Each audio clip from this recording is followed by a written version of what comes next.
bueno que estés por aquí. El día de hoy vamos a hablar acerca de el perdón. El ser humano peca, falla, comete errores y cuando se da cuenta de su condición y se arrepiente, surge una necesidad dentro de su corazón de ser perdonado. ¿Pero en quién podemos encontrar ese perdón?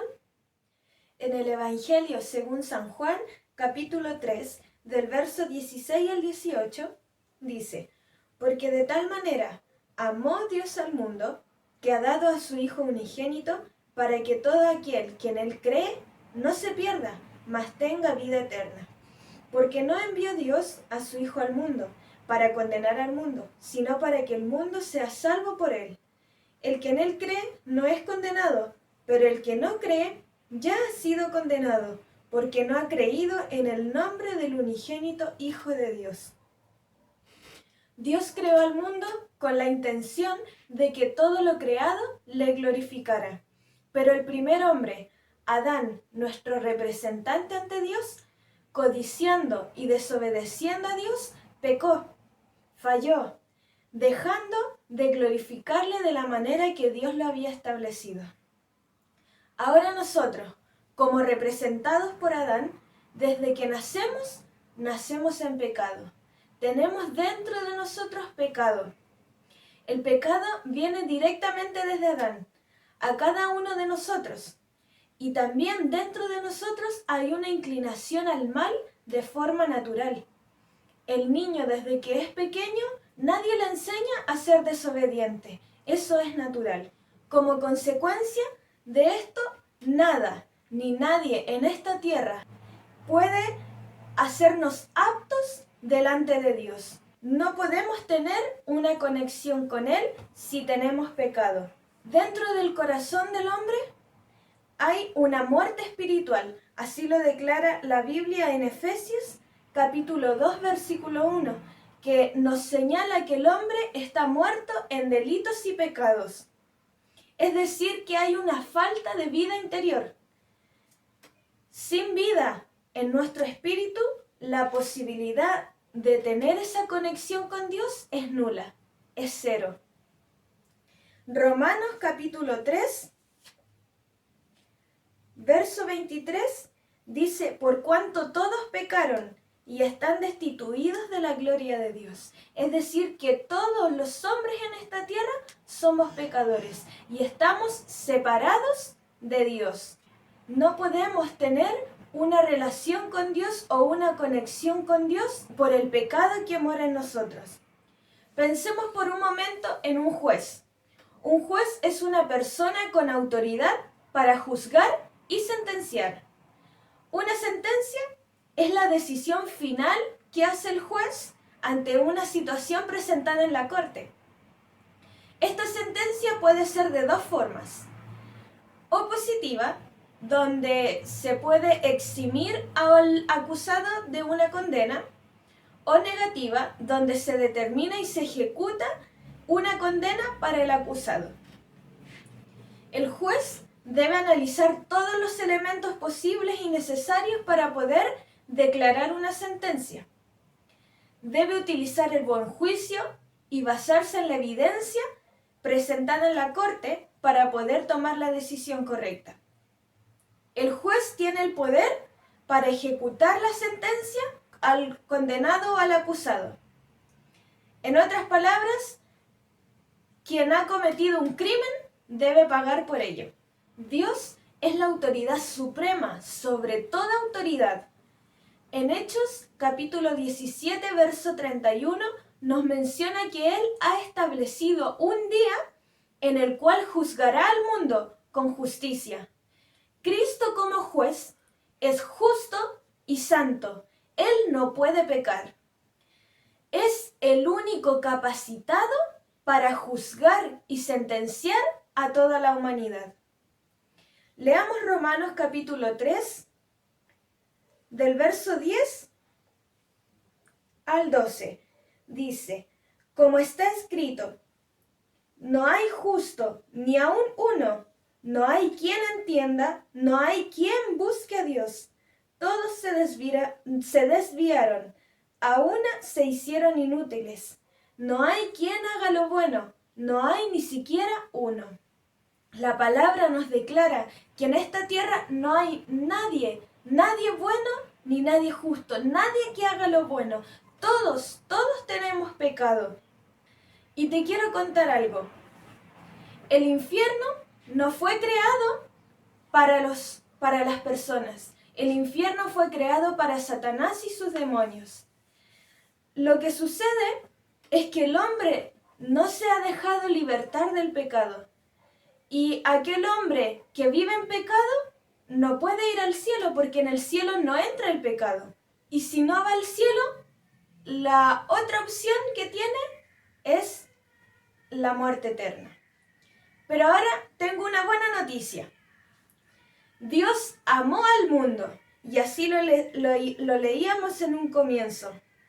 Porque de tal manera amó Dios al mundo y amó tanto al mundo que ideó un plan perfecto para poder librarnos de la muerte eterna o del infierno como muchos lo conocen.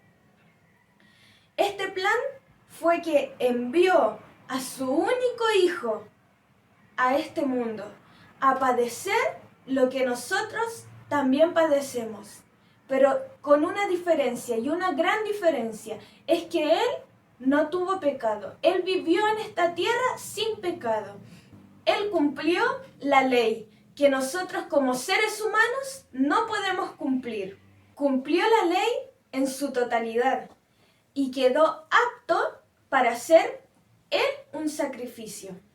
Él decidió cargar tu culpa, mi culpa, la culpa de todos y ocupar tu lugar, ocupar mi lugar, ocupar el lugar de cada uno de nosotros. Nosotros estábamos condenados a muerte y Él ocupó ese lugar y murió en tu lugar. Al morir Jesús en esa cruz, con su sangre, Él te limpia. Él te limpia de pecado, te deja libre de esta condenación. Imagínate estar dentro de una celda a días de tu condena de muerte, sin que nadie quiera ocupar tu lugar. Tu destino de muerte llegaría sin que nadie lo detenga. Así está el hombre sin Dios. Su condena de muerte llegaría sin que nadie lo detenga. Ahora, en la misma situación de estar dentro de una celda, a días de tú ser muerto por la condena, pero llega el gendarme y te dice: oye, eres libre, sal de aquí porque otra persona se declaró culpable en tu lugar. Eso hizo Dios con nosotros. Él ocupó tu lugar, el lugar que te correspondía a ti. Él lo ocupó y murió para salvarte a ti, para salvarme a mí y para salvarnos a todos. Y su palabra dice que todo aquel que cree en su Hijo Jesucristo, en su muerte y resurrección, tiene vida eterna. Dice que aquel que cree no se pierda, mas tenga vida eterna. Dios no envió a su Hijo para condenarnos, Él envió a su Hijo para salvarnos. El que en Él cree no es condenado, pero el que no cree ya ha sido condenado, porque no ha creído en el nombre del unigénito Hijo de Dios. Romanos 6:23 dice: porque la paga del pecado es muerte, mas la dávida de Dios es vida eterna, mas el regalo de Dios es vida eterna, en Cristo Jesús, Señor nuestro. Esta buena noticia es solo para el que cree, porque el que rehúsa creer en la persona de Jesucristo ya ha sido condenado. No puede ver la vida, porque está sujeto a condenación.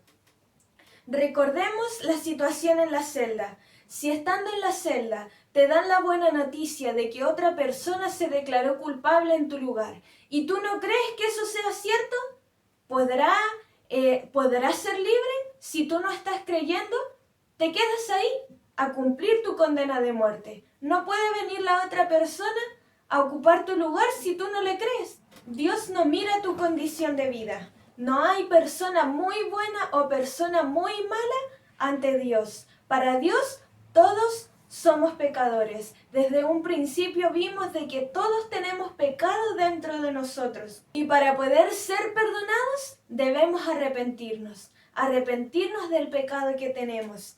Segunda de Pedro, capítulo 3, verso 9, dice: el Señor no retarda su promesa, según algunos la tienen por tardanza, sino que es paciente para con nosotros, no queriendo que ninguno perezca, sino que todos procedan al arrepentimiento, que todos sean conducidos al arrepentimiento. El Señor no quiere que tú te pierdas, sino que quiere que tú seas conducido al arrepentimiento para ser salvo.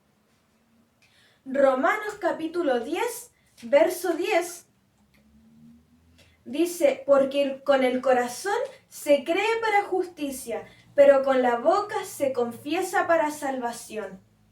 Es decir, que nosotros debemos creer en nuestro corazón en la obra que hizo Jesucristo por nosotros, arrepentirnos de nuestros pecados y confesar nuestros pecados con nuestra boca, pero a Él. A solamente Él, porque solamente Él nos puede dar la salvación. La salvación no la tendrás haciendo cosas buenas.